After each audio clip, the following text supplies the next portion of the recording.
Hello, hi, and welcome to the Terminal Podcast, where in the end, it is all about the numbers. I am your host, Martin Kester, and we have 3 flights that have safely landed into my fictional terminal this evening.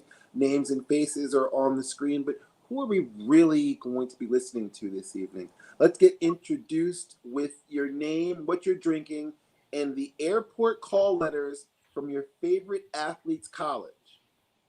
So it's not as easy as it sounds, but I'm gonna go from south to north.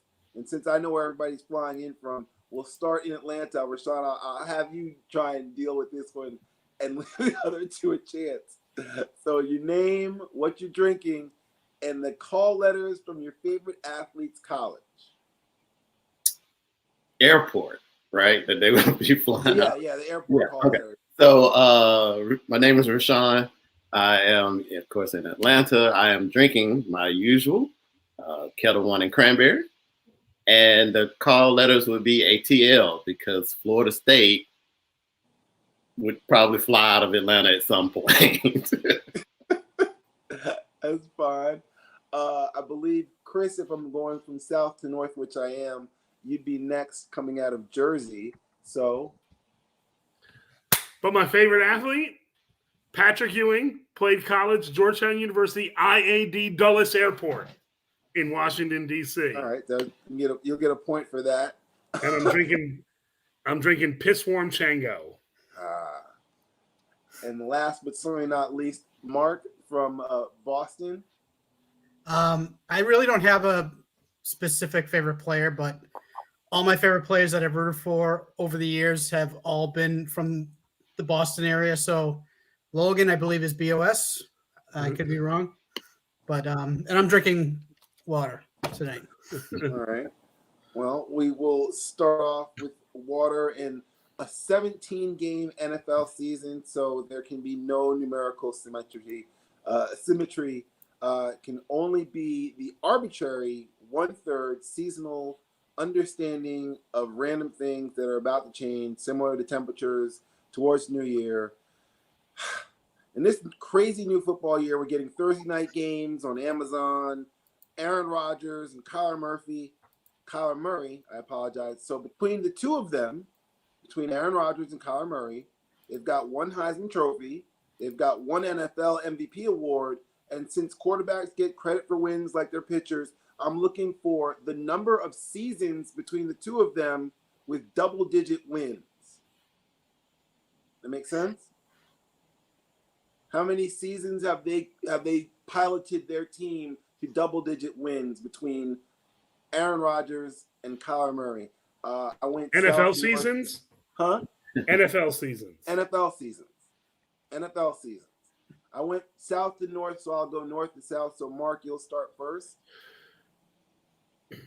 Obviously, Aaron Rodgers has been in the league a lot longer than Kyler Murray has. And I think Arizona might have won double digits last year. So I'll say 8.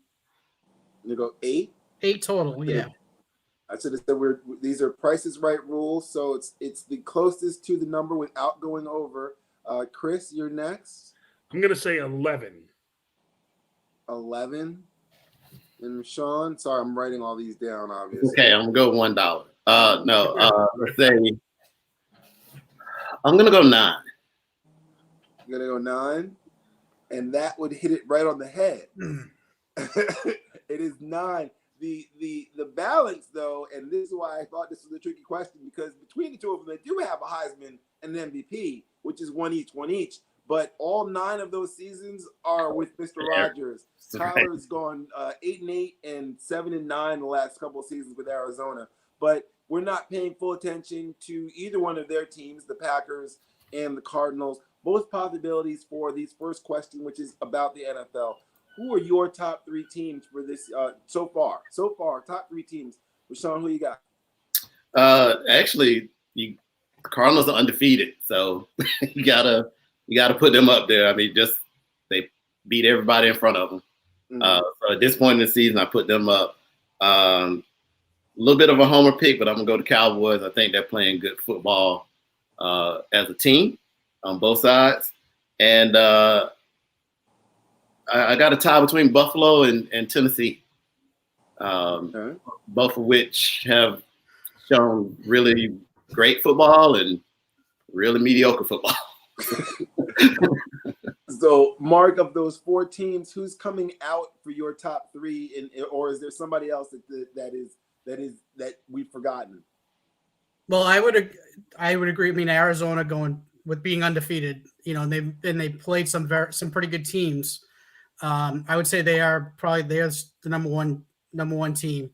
I like Buffalo as the number 1 team in the AFC, but I think and if you're going to go power rankings, I think you've got to include Tampa right now, and you also have to include the LA Rams. I just think their offenses are running up like very good offenses. The Rams might have the best wide receiver in the game at the moment with Cooper Kupp.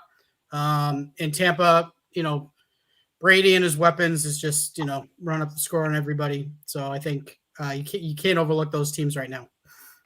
Chris, we'll see if you can actually answer the question, which is just your top 3 teams. Everybody else has given me 4 so far. So can you give me 3? And obviously with the teams that have already been listed. No, I can't. Because I don't have 3. I only have 2. I think Buffalo is the best team in football. Obviously, you have to put Arizona up there because they're undefeated. And then I see a flaw with all the other teams we've talked about here. The Rams are wildly inexperienced. I love Justin Herbert, but the Tampa Bay, I don't love their defense. That's a personal thing.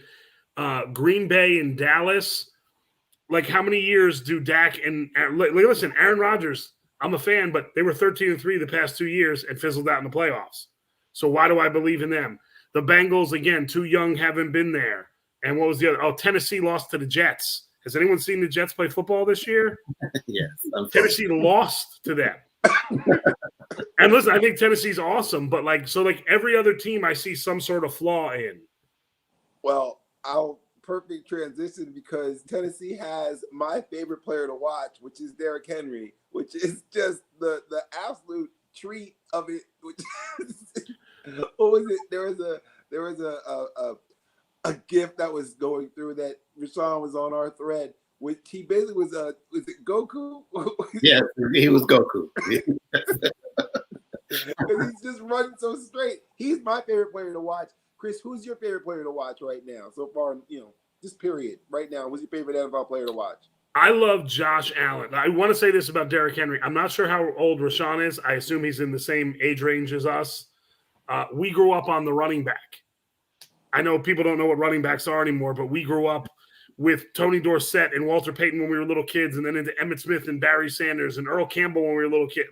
So that's why we like a guy like Derrick Henry, because we grew up on running backs. Okay? Running backs and defense. Yeah. My favorite player is Josh Allen. He's like a friend of mine who's a Bills fan for 2 years kept saying that he played like John Elway with a concussion. and then last year, during the year, I kept telling him, I said, listen, Josh Allen's going to have at least 1 or 2 great runs in him where he takes your team on a great run. And last year was kind of that. But he does, when he's playing well, he's playing John Elway-ish. And when he's playing not well, I think it's an apt description that he plays like John Elway with a concussion. And then, you know what I said, Martin? You're like this. I said, well, then Daniel Jones is Josh Allen with a concussion. That sounds about right. Because he can't take off. But Mark, who's your favorite player to watch? Well, I'm gonna I might take some heat here for being a homer, but I was lucky enough, to watch Brady for 20 years in New England. Just be the best turn out to be the best quarterback of all time, and just still watching him do what he does, like the way he, his pocket presence, the way he reads defenses, and the way he I think, where he's in Tampa, he got all the, he left New England because I think there was they were giving him not a lot of receivers and quality weapons around him. And he went to Tampa, and once he started kind of imposing himself over his will in that offense, it just really took off, and you're seeing that now. So he's still probably, even though he's left New England, he's still probably one of my favorite players to watch. Rashawn, I would have you answer that question, but you might say Dak, and I don't need to hear any more about the Cowboys. So the next question I will ask you, because the biggest surprise is that the Cowboys are actually living up to the hype. So that's my biggest surprise for this NFL season so far is they're talked about because they deserve to be. What's the biggest surprise for you so far this season? Well, the Cardinals, because they are undefeated, but more like feel good is the Cincinnati Bengals. I did not see that coming. I really thought that they should have drafted a offensive lineman to keep Burrow upright, but I guess it doesn't matter if you just throw it as far as you can and let your receiver run underneath it. So, run right past me. Right, exactly. Right. If you can outscore everybody, I guess it's okay. So yeah, I say the Bengals. They look really good, and Mixon is run the ball, and I think they've got a good balance up there. Now I don't know, how they're going to fare once the weather turns and they start playing in wretched weather, but I guess we'll see. Maybe they won't end up being the Bungles this year. So. Mark, what's the biggest surprise for you so far this season? Well, I would agree with Rashawn. I was going to say that, but also out of all the good teams that we mentioned in the first question, no one brought up the Kansas City Chiefs because, I don't know what's going on with them. Normally, Mahomes is throwing interceptions. Their defense has never been great, but they used to be able to score points, right? In bunches. And they scored 3 points last week they played Tennessee. I think they got, they got embarrassed. And, normally it's like, they're a team that could go out and win 8 in a row though. But right now, where we are, like a quarter way, halfway through the season, it's, they look like they're in trouble. And I don't think their schedule gets easier for them as they head into November, December. So we'll see how they do. But I think they're also another big surprise right now. It is the arbitrary 1/3 seasonal understanding of random things is where we're at right now. The Chiefs' schedule is going to trying to find a good word to describe the Giants' defense besides pathetic. And Chris, I know you, and there's a lot of hate in your heart. So who do you hate right now the most in the NFL? What's your biggest hate right now? What's my biggest hate? Oh, I don't know. And by the way, Martin, you should go back to your Boston roots and your Boston hockey BU Terriers beanpot roots. What do you use for a goaltender that just lets everything go by like the Giants defense? Siv. There you go. Martin didn't even know what hockey was till he went to Boston University. My least favorite. What is it? My least favorite thing. Just what do you hate? What do you hate the most right now about the NFL? Oh, about the NFL? Yeah. Oh, that it's a terrible. That overall, and I've been on this bandwagon for almost 2 decades. It's a terrible product. If not for gambling or fantasy, it would not be. That's what 90% of the people watch it for. But the actual product is brutal. There's flags all the time. There's replays all the time. Everything stops. There's 4,000 commercial breaks, which is why I don't go to an NFL. Have you been to an NFL game recently? No. You just sit in the stands. You don't do anything, and nothing's happening. It's 20 minutes of live action and 3 hours worth of commercials and timeouts and everything else. There's just as much stoppage in football as there is in baseball, or just as much live action. Just the live action. In football, the live action's coming every 40 seconds. But the amount of live action isn't any more than baseball. It just comes. Well, there's a countdown to it as well. Right. There's a count. It comes at certain intervals. The intervals it's coming at. Well, I asked about hate because I'd like to transition in the last player that I truly remember hating for no good reason, because that's the best hate, is just hate for no good reason. Steve Wojciechowski, or Wojo, point guard at Duke in the mid-'90s. He got too much love in my novice opinion at that time, because he was not white, being great. But The Lapping number the I'm floor. looking for to move on as we move from hate to how many games did Wojo start at Duke, which once again is Duke, and he was able to start there, so he has to be good at something. But how many games did Wojo start at Duke? Rashawn, since you nailed it on the head last time, you get to start first. I'm gonna go. I think Woj was there for 2 years. I'm gonna say 40, roughly. Okay.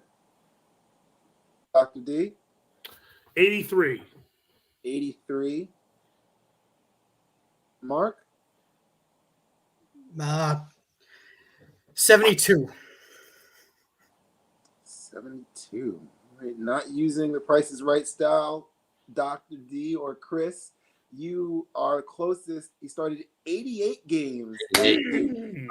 100 played in 120 in some of them, and his senior year is the 1 year that Duke was good again because his freshman year is Coach K's medical season. Yeah. Like, you don't get Where that don't Pete go anywhere Caudette take or all the anything like that. losses. Right. But last year they were the one seed, and he was apparently a defensive All-American. Mm-hmm. So that's what he was good at. And this is my unofficial transition into basketball with the ultimate unanswerable question. The NBA top 75 for the 75th anniversary for their so-called controversy. Who do you take off the list? That's the unanswerable question. There's no one, because this guy, and this guy, yeah, but who's coming off? So you can make a case for Vince Carter or Dwight Howard. Someone, not me, but someone could make that case. I don't know, but someone can make a case as to why Dame Lillard's on the list. But I don't care enough about basketball either way to care for either case either way. What is more fun is to ask season-ending predictions that you'll be held to months from now. So, I love it. Chris, who do you got for the MVP? The NBA's most valuable player, the white guy in Dallas, Luka Doncic. Luka? Because the other white guy won it last year, right? The guy in Denver. Last It year. was Nikola Jokic, right? Or as Chris Russo calls him, Jokic. Which he says on the air all the time. Is hilarious. Okay, so you're going with Luka. Mark, who you got as the MVP? I'm going to go with Steph Curry. They're off to a good start. They're going to find a higher seed, I think, in this year. And if they get I can't think of it. I can't think of his name. Klay Thompson. Thank you. Yeah. They get Klay back sometime during the season. I think they're going to, be right there. So I'm going with Steph Curry. Just a side note, what does Andrew Wiggins do? Nothing. Anyone? He's there. He's a big with 6'5". Is that it? I was gonna say I don't get his game, but neither here. Rashawn, I don't think you're gonna pick Andrew Wiggins as the MVP. So who do you have as your MVP? I'm gonna go with Kevin Durant as my MVP. Okay. All right. And Klay Thompson got a number 77 jersey from the Warriors too for not making the list. Yeah, that was funny. Did you see that, Martin? The No. staff and those guys made a 77 jersey up for him. Said he's the 77th greatest player. I don't know. I think they were just being goofy, right? But that he should have been. That he just missed the list. It was good. He put it on and started working out with it too. It was good natured ribbing.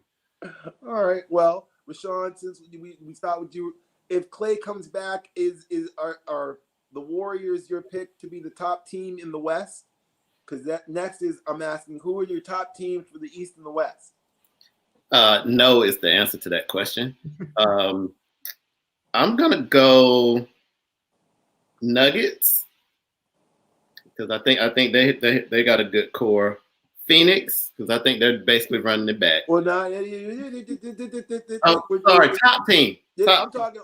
Who's going to be the number one seed when the playoffs start in 9 months, and the weather has changed. When you dig this back up, everything like that. The weather's changed 3 times. It'd be like summer. It's gonna be summer when the basketball playoffs begin. I'm gonna go Nuggets. Isn't that May? June? Yes. June. Yeah. Well, May. June is they usually finish up around Father's Day. But yeah. Well, either way, so who's the number? You got the Nuggets as your number. I'm gonna go with the Nuggets. Number You're one. gonna go with number or not the defending Western Conference champion Phoenix Suns. No. That just sounds weird to say. Who do you got in the East then? Brooklyn. All right, so Nuggets, Brooklyn. Chris? I'm going to go the Utah Jazz. Yeah. Weren't they the number one seed last year? I think they're going to do it again this year. Who else do you say besides Brooklyn? Miami. Milwaukee, defending champs. Milwaukee. Yeah, but Milwaukee, I mean, I know they're defending champs, and it was great to see them win, but, I don't know. Yeah. I don't see Miami. Yeah, Brooklyn. It's got to be Brooklyn. All right. Mark, you gonna stick with the Brooklyn train, or? I'm gonna stick with the Brooklyn train, yeah. But I'll say the Phoenix. I will go with the defending Western Conference champs, Phoenix Suns, as the number one seed. All right, and of course, if we've got your East and West, who's your champ? Well, that's just your top seed. So it doesn't necessarily have to be the champion. Just who's going to be the one seed. Who's going to be the champion at the end of the playoffs? Rashawn, we'll start with you. I'm gonna go with Brooklyn.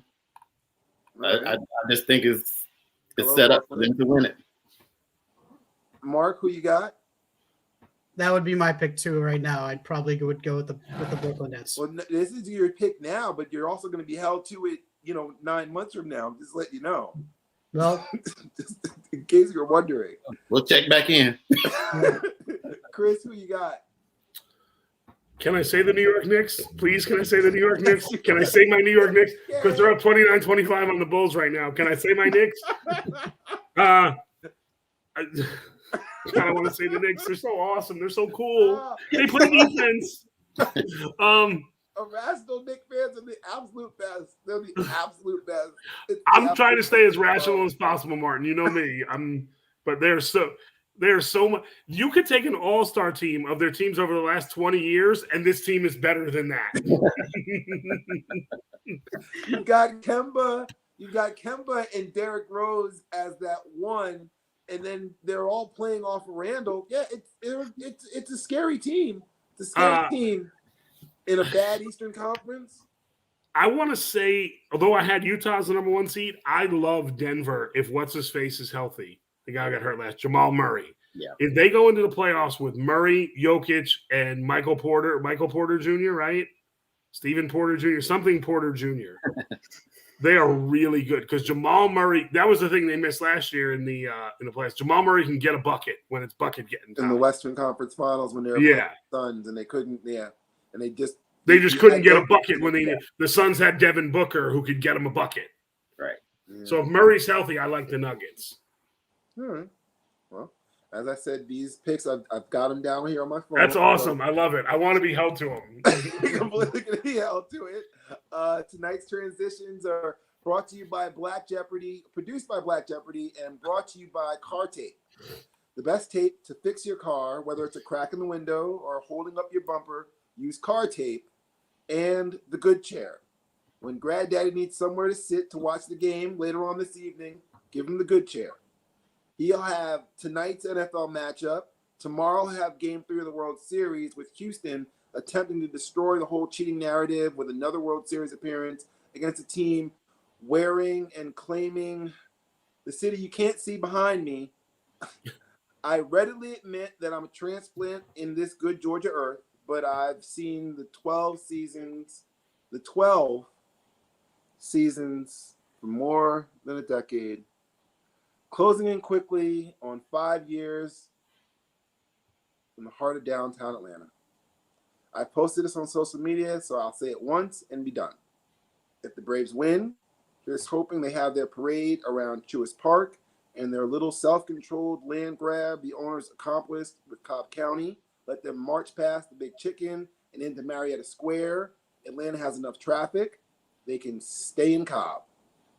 I will get off my soapbox, and the number that I'm looking for is Greg Maddox's regular season ERA in 1995, the last time an Atlanta sports franchise not named the Atlanta United won the league championship.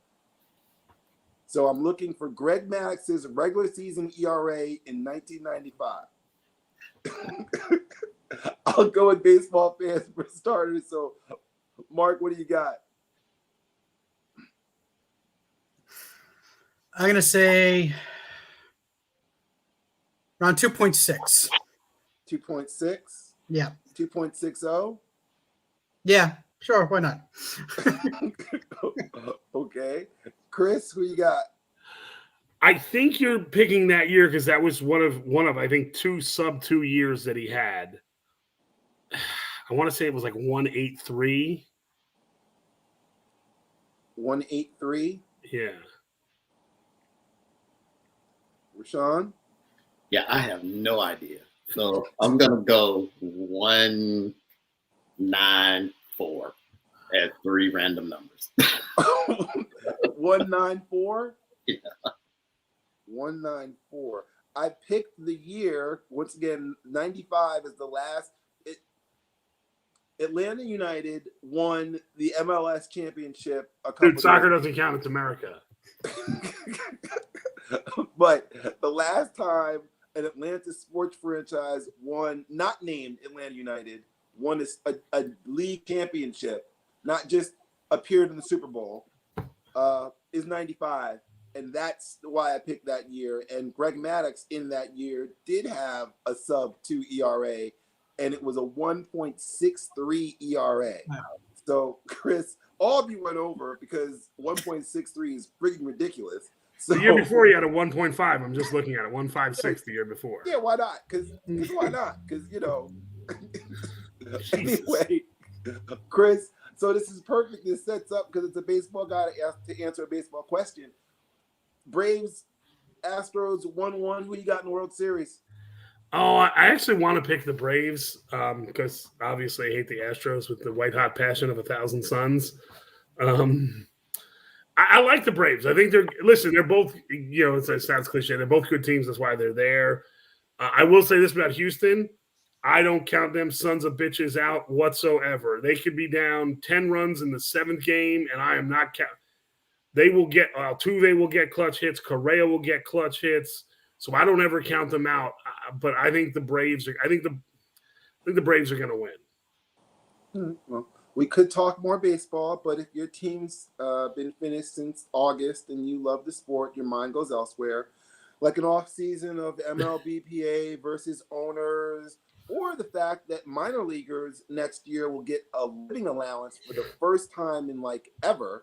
But I'm going to focus on another marvel, which is Pardon the Interruption, the show that premiered about 20 years ago in a week today and changed TV and sports talk and so much more. The number that I'm looking for is how many times the hateable Dan Le Batard has hosted PTI. Bam! That is the number, and that is the notion. So, Chris, as the literal last time, you get to choose first. How many times has he hosted PTI? 56. 56. It's way too many. I just realized that when I said it. Rashawn? I'm gonna go with 40. 40. Mark? 28. 28. Wow. That's probably still way too many.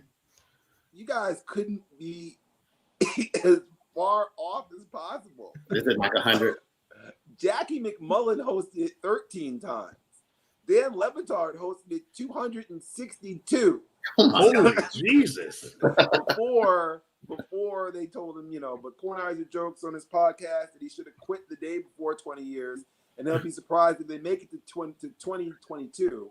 But he famously told his staff on the first day, and most of this, if not all of it, is gotten from ESPN Daily, did a great podcast, 4-part series about PTI. And if once you're done listening to this podcast, go find their podcast and listen to that. But he famously told his staff on the first day to be sure they rented because the show wouldn't last 2 months.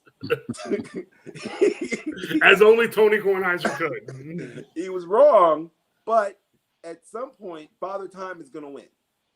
And as much as I love Mike Wilbon and Tony Kornheiser, they're not going to last forever. So my question to start, Chris, is will PTI continue afterwards? I think they'll try, but it'll fail miserably unless they get another black guy and white guy who love each other and love to argue about sports. I wonder who that could be, Martin Kester. It is possible, but unfortunately, Rashawn, I don't know if you or Mark, I don't know if either one of you noticed when they tried this before with Pablo Torre and Bomani Jones. Rashawn, you think they would just try to shove that in again and see if it works? Yeah, that show was High Noon, I think was what they tried to call that. Yes. Yeah. I agreed. I think that they will try to keep it going. But that chemistry is super, super hard to recreate. So I definitely think there'll be a fall off. And I also think that part of that will be the audience going, this is not Tony and Mike, so we don't care. I was gonna say that's pretty much Mark. I was gonna say, let me ask, did you watch PTI? How much of a point is it for you to make to watch PTI? Like, how much of it is it a part of your day? Is my question. It's not. It used to. I mean, there was a time I would probably used to turn it on and watch it, but I haven't really regularly turned on to like the ESPN talking shows. It just they've kind of lost my interest over the years. But I will say, I always enjoyed PTI, and I think again, if they try to replicate it, they'll probably bring in other people, and it's just not going to have the same chemistry. And it's just like all the other shows that they try to put together that fail. It's just it's the same thing's going to happen. I was going to say they tried to replicate it 4,000 times with all their debate shows. It was nothing works. It was the first of that kind, and they tried it with 1,000 other shows. And again, Martin, I know I listened to the podcast and saw the special and that Pablo Torre did, and the thing you can't replicate, and Rashawn said it, there won't be that same chemistry, is they're actually best friends and had been for a long time. Not the best of friends, but they have that organic friendship. That's where the show was born out of. Yeah. Their newsroom days, and they said it was one guy in the newsroom said, we need to put this on TV. Like, this needs to be a TV show. These two idiots just screaming at each other. But and they could, and they even talk about it on that special. And I was always a Tony Kornheiser fan and a Mike Wilbon fan back in the sports reporters days, and they could tackle non-serious issues and serious issues. And obviously in the last 20 years, there's been plenty of serious issues in sports. There's been plenty of them that deal with sports and race, and they can have an honest, open discussion about it because of the friendship that they do have. They can have an honest and frank discussion about it.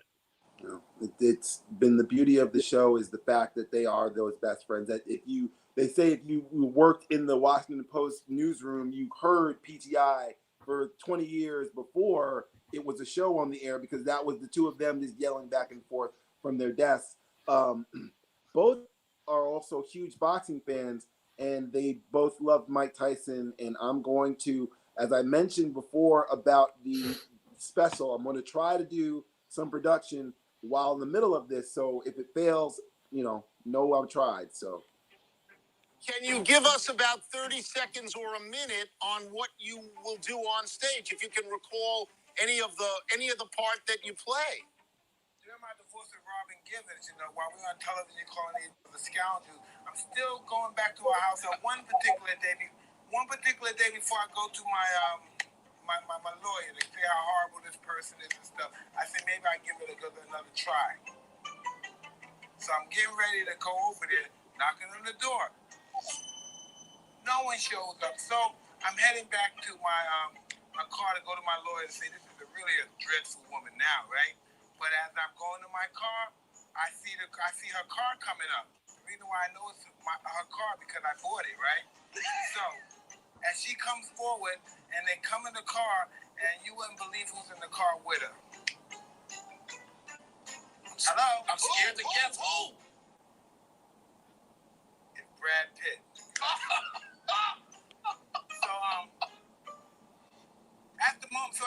So you have to understand this. At the moment, people don't like to tell us, but at the moment, I'm starting. I'm like a stallion with a, man, I'm ready to roll. But when I see him, I'm a wet noodle. So after that, I didn't even think about slugging him or killing him, man. All the fight was knocked out of me after seeing that. That's it. That was great. That's way too long. Thank you. I'm sorry. I just wanted to revel in that. That was episode 3. That Mike Tyson is the last truly great heavyweight boxing champion I believe I will get a chance to see in my lifetime. Will anybody ever have a video game named after them again? That's as epic as that. Mark, can you imagine anybody truly having a video game named after them to that extent that Mike Tyson did and have? No, I can't see it. I mean, as a boxing game or just in general? Well, in general, period. But honestly, it's just a setup question. That is a setup question. For the real question is, if I blew together through the cartridge and put it in right now, how far do you think you get? We put on right now. How far do you get? With in one sitting? No, yes, in one sitting. how else would you play it? Well, you can get codes and come back I know and you play. can cheat codes. I'm talking about. If I blow off the cartridge right now, put it into the Nintendo, and hand you a controller, how far you think you get?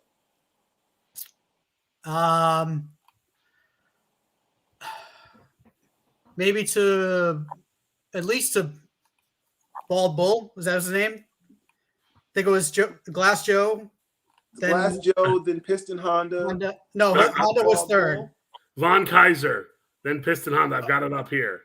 Then Don Flamenco, then King Hippo is probably who you're talking about. No, that's their King. No, maybe then not. Tiger. I don't know. It's been a while. It'd be a little Great rusty. Tiger, then Bald Bull. Yeah. So, Chris, since you know the order, how far are you getting? I think I get past Glass Show. I get past Kaiser. I'd probably say the third one because I'm not remembering how to beat Piston Honda. Rashawn? I remember each one had like a thing that they did, and I don't remember Piston Honda.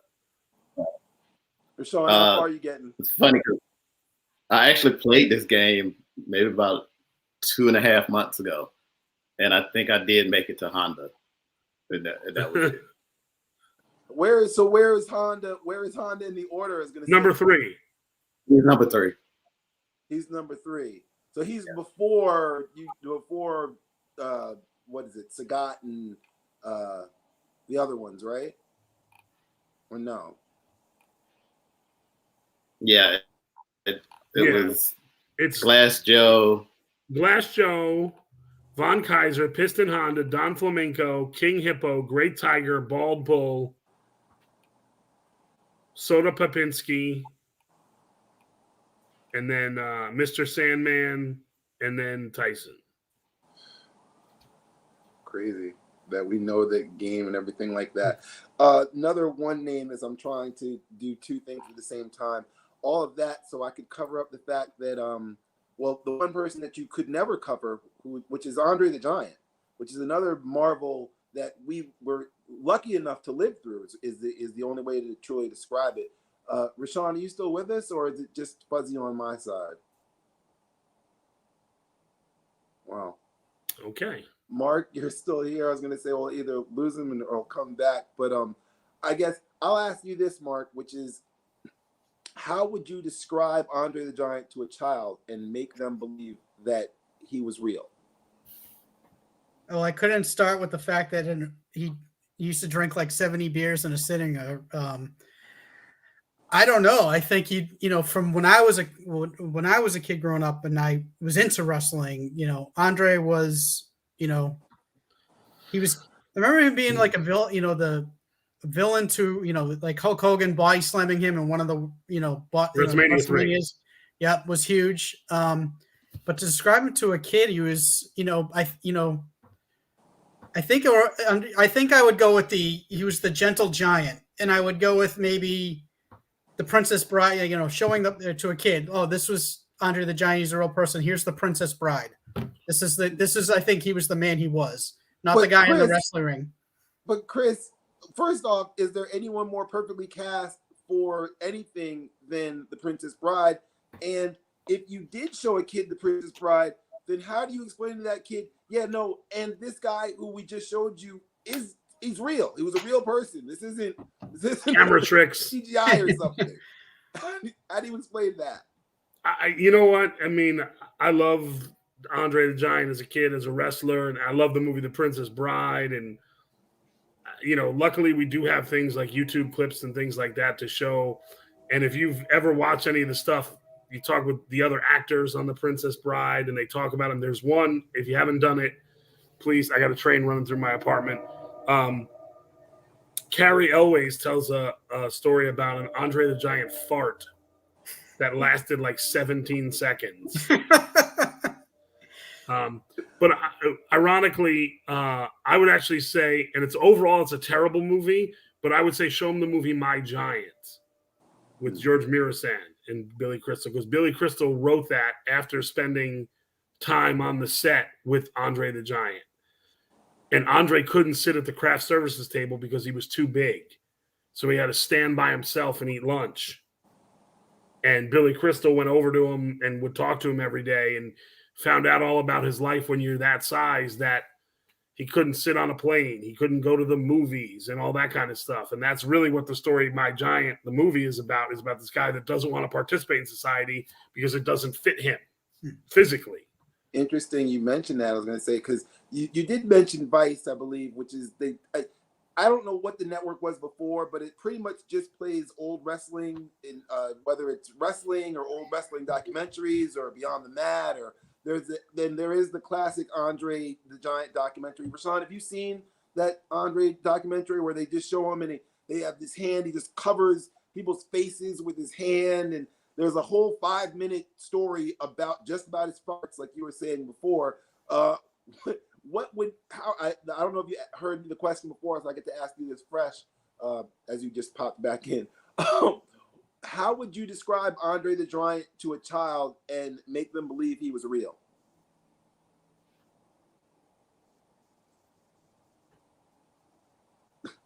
Exactly. It's almost like he's moving and he's there, but he's not. No. All right, well, I'm sure Sean will come back because I'm going to eventually have to add up all these numbers. And there's the spinning wheel. Sean, you back? No. No, I don't think so. So I'll ask Mark. So, this is Andre the Giant. How will his legacy survive? We're talking about it now, but how will it survive past our generation? How can it? What do you think it will look like then? Well, I think it would have to. I think the way that many people consume content now, with I think that documentary is a good way to start. Possibly YouTube clips, old wrestling videos or footage, matches. I think they're there for anybody that wants to learn more about him and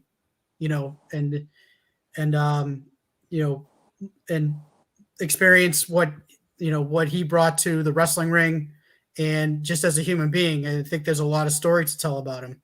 So, like I said, he was more than a wrestler. He said he did. He said again with the Princess Bride, but I think that's I think his legacy still will live on, and I think that's probably the best way to do it for people past our generation. Chris, as a former wrestling fan, I don't know how involved or if you care at all about wrestling at all, but does that because that's where he really is. He's really a wrestler. You know what I mean?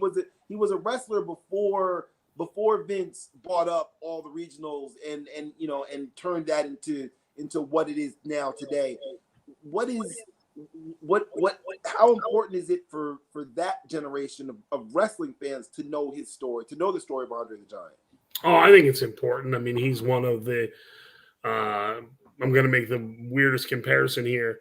The New York Post and author Bill Madden always talks about why George Steinbrenner should be in the Baseball Hall of Fame, because he says you can't tell the story of baseball without George Steinbrenner. You can't tell the story of professional wrestling without Andre the Giant. You know, if you were making, what was that book Bill Simmons did, the complete book of basketball or whatever? Yeah. If you made the complete book of wrestling, you couldn't do that book without Andre the Giant. You could do it without Big John Studd. Not saying Big John Studd wasn't a great wrestler. I'm just using him as another wrestler of that generation. But of that generation, you're talking about Andre the Giant and Hulk Hogan and guys like that. So, Rashawn, you've been He's in not and out, very and no, he's he's still frozen. out now. Yep. I was just gonna say, you're moving in just your thoughts on Andre before we just. I'll ask you the same question which I tried to ask before. So, how would you describe Andre the Giant to a child and make them believe he's real? What's that to me?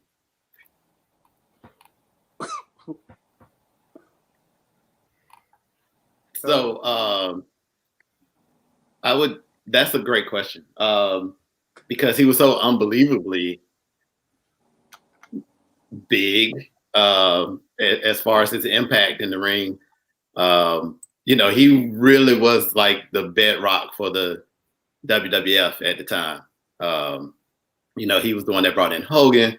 But as far as talking about Andre, the person, I don't know. I mean, you could compare like shoe size with Shaq. Shaq wears like a 22 or something.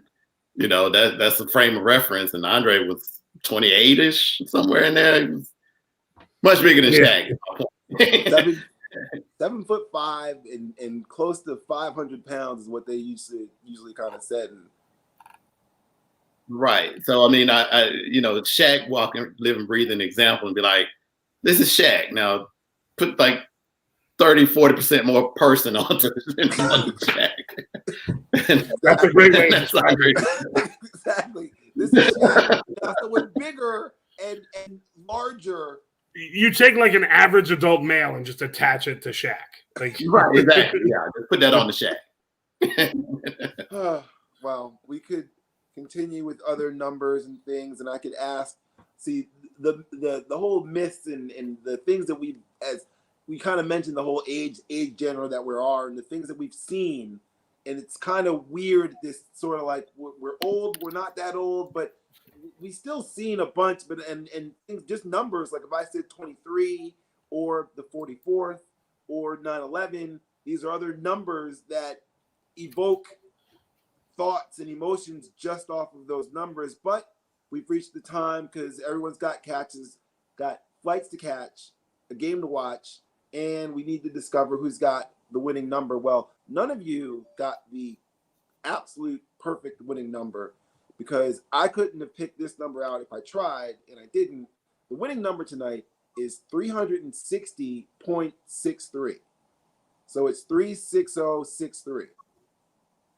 And the closest is Chris at 151.83. So congratulations. You get the final gate call, and you already set it up earlier before we started everything with this PETA announcement. So you get to explain it and have the floor. If you all right, like. so earlier today, someone posted this on Facebook, and I thought they were joking about PETA sending a letter to Major League Baseball saying they should change the name of bullpen because it mocks the misery of sensitive animals, according to PETA. And the term bullpen has speciesist roots. So we're now racist against species. And my brother, who's very brilliant, posted, he said, if bullpen is speciesist, then by that logic, arm barn, which is what they want to call it, is appendagist. considering the kick and leg motion is as much a part of the pitch. So do I want to be speciest or appendagist? I used to think it was a brilliant comment by my brother. Like, we've just lost our minds. Like, I think we've lost our minds anyway. This is just the next example of going way over the line. Are there bulls out there that just can't contain themselves because of committing suicide because we've called it the bullpen for 170 years? Yeah, crazy. Bullying. Well, What's going to be the 1619 project for bulls? Are they going to have a... can you describe an argument as concluding if it finishes, but no conclusions were made?